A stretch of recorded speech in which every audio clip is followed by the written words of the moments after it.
just getting into comics but don't know where to start? Let's talk about it.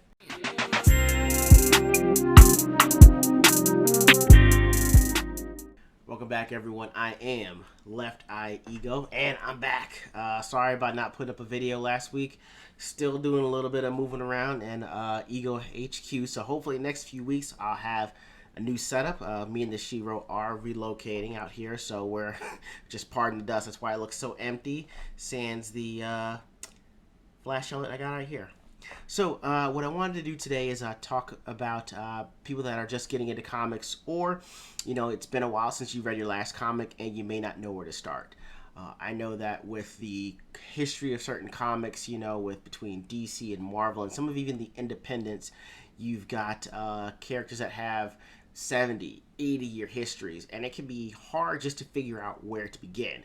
So for this one, I actually kind of gave a tutorial on, where to start for comic books with certain stories, and I broke it down by either DC or Marvel, and I even included some independents. Before I even do that, I'll actually go over some of the basic terms. So for the noobs out there, or if you just want a go back over, here we go. First things first, typically when you buy a comic book issue, they have the single issue that'll come out, right? If you put several of those issues together, if the book is successful, you bought 5, maybe 6 issues, you'll wait, and then you'll actually wind up having a trade. Trade is simply about 5 or 6 of those issues put together, and you technically can collect those serially as well. Several of those trades into one book gives you an omnibus. And if you like really big books, and you cannot lie, you put several of those omnibuses together, you got a compendium. Look how thick this bad boy is.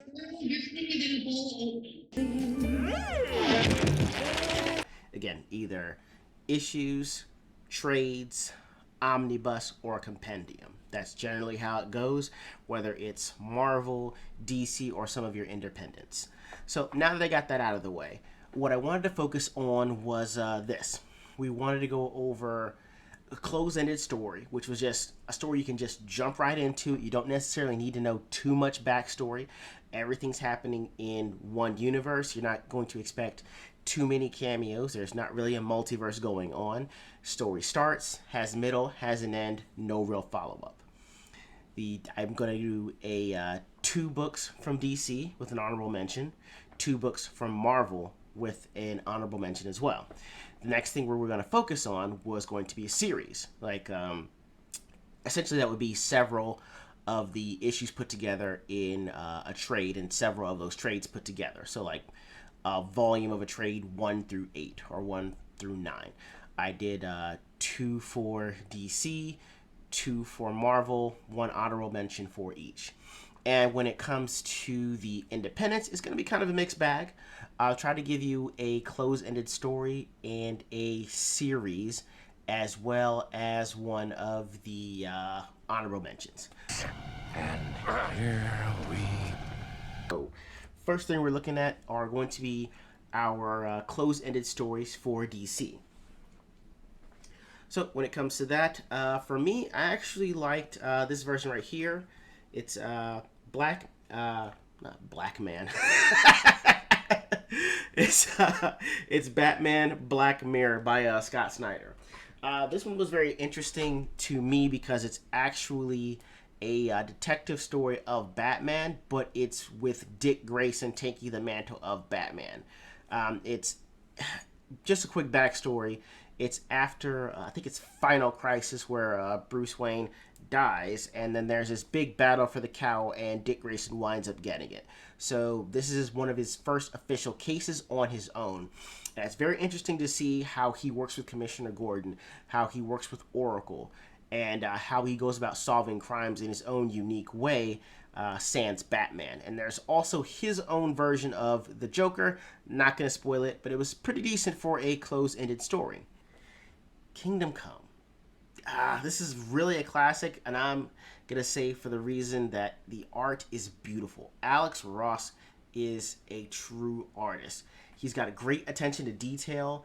It's not like you've got the these armored looking superheroes. Everyone's very aesthetically pleasing. They have the actual build of the superheroes, and there's even a pretty decent story in there with an older version of Batman, I guess an omnipresent version of the Flash, and a Superman that's lived in the sun for quite some time. So it's really good. So the honorable mention that I actually have for DC is, I'm not gonna lie, another Batman movie. It is Batman Three Jokers by Geoff Johns. I really like this one. It's the concept of what if there were more than one Joker, and that each Joker had an effect on Batman, Batgirl, and Red Hood. Again, another close-ended story, but actually really good assessing the psychology of how the Joker affects Batman, Batgirl, and Red Hood. Also, I really love Jason Fabok's art as well. It's very detailed, highly stylized, give you that kind of that graphic novel feel, and it's in hardcover, so it's a good read. Now we are on to Marvel. Right. So, our close ended. One of the books that I actually really enjoyed from from Aaron and Silva Story was Incredible Hulk.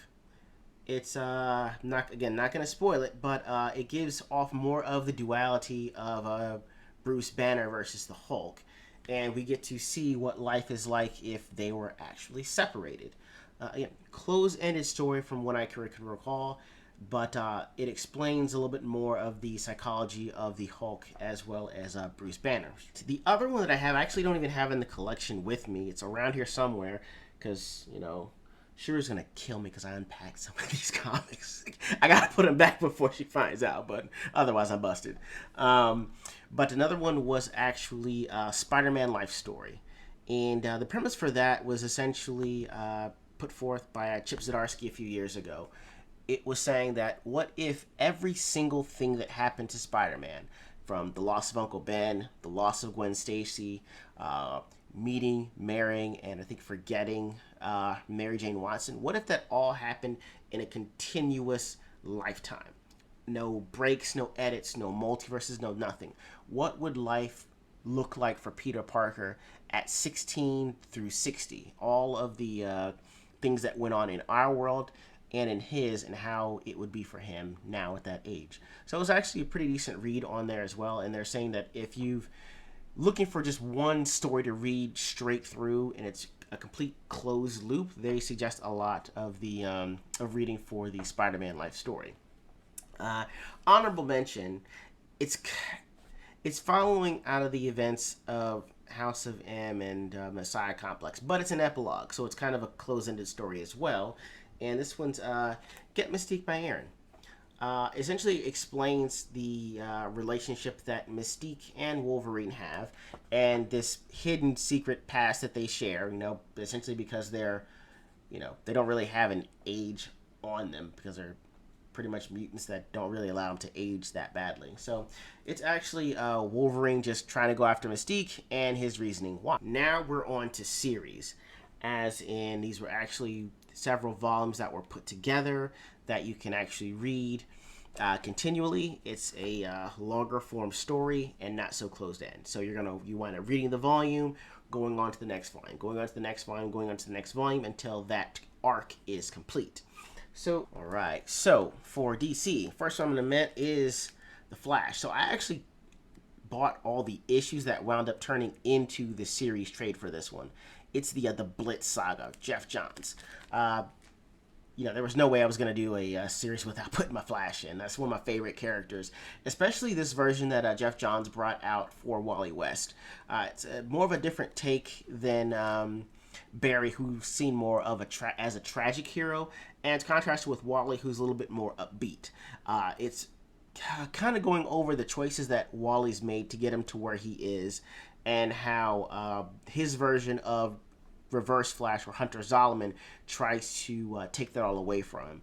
Again, don't want to give anything away, but it was really good how Geoff Johns kind of used the life of Wally West's version of the Flash to say, hey, as upbeat and as jolly as he is, he still goes through it. and it really makes you more endearing to the character of Wally West because he's not some goofy guy just running around. He's actually got a life that he's trying to protect, and you know, again, not giving anything away, but the relationship he has with Hunter Zolomon in this one is heartbreaking, tragic, and you're just like, oh my god, Geoff Johns is the man. Alright, so the second series that I actually liked on here was with Peter J. Tomasi and Jorge Jimenez, Super Sons. This was amazing. Essentially, it's saying, what if the son of Batman, Damian Wayne, and the son of Superman, Jonathan Kent, met? It doesn't go so great the first time they meet, but eventually they begin to work together as a team. And if you actually wind up reading the Super Sons, like all, I think it's 4 or 5 volumes out currently, you will see why a lot of avid comic book readers were upset that they aged up Jonathan Kent. They really had a decent thing going there, a good thing going with the dialogue of, you know, 2 kids trying to live up to their father's namesakes, all the while still trying to figure out how to be a kid that's the son of a famous superhero. Well written, great art, and you know, it's something that you could, if you have kids, you can actually read this to your kids. You know, it's something that fathers, mothers would want to pass down to their kids. You know, hey, this is my superhero, but here's superhero for you in that same age range for you. But it was really good. I actually really enjoyed this series. I hope they don't stop, and I kind of want to see where they go with the CGI animated version that's going to be coming out soon. The series that I got was Infinity Gauntlet. You know, pretty decent on here. You know, it's the pretty much when Thanos gets all of the Infinity Stones, what's he do? And the heroes that have to go up against him to take him down. So there's the Infinity Gauntlet, I think there's the Infinity War, and I believe there's one more after that. So it brings in everyone. I mean, Death is in this one, Adam Warlock is in this one, Blade is in there, Spider-Man. It was actually a really good book. Just seeing how all of these heroes come together to try to fight off Thanos, and then what winds up becoming of the Infinity Gauntlet after that. Alright. Next one we got is, what we call it here? You know what? House of M. It's the pretty much what happens when every superhero gets what they want because WandaVision suffers a great loss. What does that actually look like for the characters, and will they actually be able to live in this ultimate fantasy of theirs, or are they willing to break free and go after Wanda? I think it starts out with House of M, then winds up going to Messiah Complex, and then the epilogue to Messiah Complex would be Get Mystique that I showed earlier. And I don't have this one on me because Abomination AJ has it, but the honorable mention that I would have for the series would be the Planet Hulk and World War Hulks. Great books explaining how if the Hulk is actually sent off to another planet, and just the Hulk the Hulk by himself. You know, Bruce Banner's kind of in the background of his mind, but the Hulk is the main person that's going to be on this planet living on Sakaar, and how he winds up dealing with the other people, you know, wanting to be left alone, but the character's not necessarily leaving him alone. Again, I do not want to spoil this, but it was actually a really great story of the Hulk being embraced by people that didn't know him but saw him as their champion. And I will say that if you read Planet Hulk and subsequently World War Hulk, you will be absolutely pissed at what they've done with Mark Ruffalo's Hulk, given that they were given that they had this source material and decided to go with Soy Hulk. It was enough to make it have a stroke. It was. Now that we've done the close-ended for both DC and Marvel, and we've done serials for both DC and Marvel. So let's go ahead and move on to the independents. So I know that not everyone is going to necessarily be into the superhero genre. So I kind of use the independents, kind of break that mold a little bit. Still gives you that graphic novel, comic book feel, but you may not necessarily need to hear about, heroes versus villains. So for a close-ended story, who else? John Wick. I believe this came out a few years ago. It's in hardcover. It's a close-ended story. It's more of a prequel of how John Wick comes to be, and I think it takes place in El Paso. So I'm not sure if what winds up coming up after this is the show The Continental that's based in El Paso. But, why not? It's John Wick. It was pretty cool. It's essentially if they threw John Wick on paper and had it out with all the pew-pews, you'd get this book. Pretty decent. This was actually for serials. This is about 10 volumes, but I will say I was pleasantly surprised by Birthright. Again, 10 volumes. The premise is about a kid that goes missing. Family goes, his father, mother, brother go looking for him, can't find him. Fast forward a year, this 9-year-old comes back looking like Jason Momoa. Freaking jacked, with all these mythical swords and everything, and they find out that it's actually their kid that's been missing. But where has he been? How is he aged up about 20 years? And what's this prophecy that they're hearing about? So it's 10 volumes, but it was very family oriented. The ties that bind. How does a lost son affect a mother? How does a lost son affect a father? How does losing your brother affect you? And it's got more of a sci-fi fantasy angle to it. Again, something that you can read to kids. I wouldn't say it at bedtime because it can be a little creepy for the kids. But it's really good, a really good family-oriented book that involves everybody. That I had on here was by Donny Cates. It's a Redneck. Again, pleasantly surprised. The Shiro is actually into a lot of the vampire comic books. And, I had her read it, and it's essentially about vampires in Texas.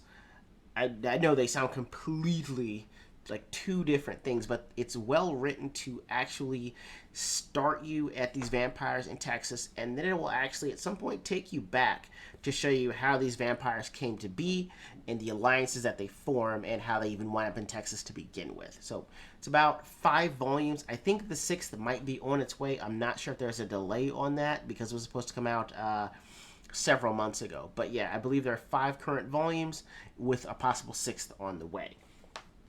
And honorable mention, I will actually say, was Avatar. It's pretty decent. The stories take place about 6 months to a year after Ozai is in prison, after his firebending abilities are taken away by Aang. And it's essentially about what does the gang do now? How does Toph go about opening up a new school for metal bending that she just found out existed because she just created it? How does Katara deal with her boyfriend being, the chosen one and the Avatar? We look into some of the antics that they get into, but it's really good. I mean, it's got some of the characters that you know and love in there, and it's basically a continuation from that point on. And I believe it's about also Zuko's role as a new Fire Lord. His father's not dead; he's still imprisoned. But his father was the Fire Lord. Do I still talk to my father? Do I still get advice from the man that, scarred my face? Why does he hate me? And is what he's saying something that I can believe? For the independents, I actually have 2 of the honorable mentions. First one's going to be from Garth Ennis, The Boys. This is actually the omnibus, and there are 6 omnibuses. So happy reading on that one. It's way more graphic than the show would tell you. I know. You wouldn't believe it, but way more graphic. That's definitely not safe for work, not safe for the kids, but a very good read on kind of the what the 90s version of the deconstructing of the concept of a hero was.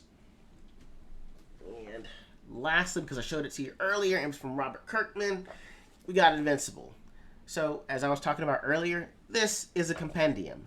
there are 3 compendiums for Invincible. So if you like big books and you want to read that's going to take you a while to complete, this is the one that you need.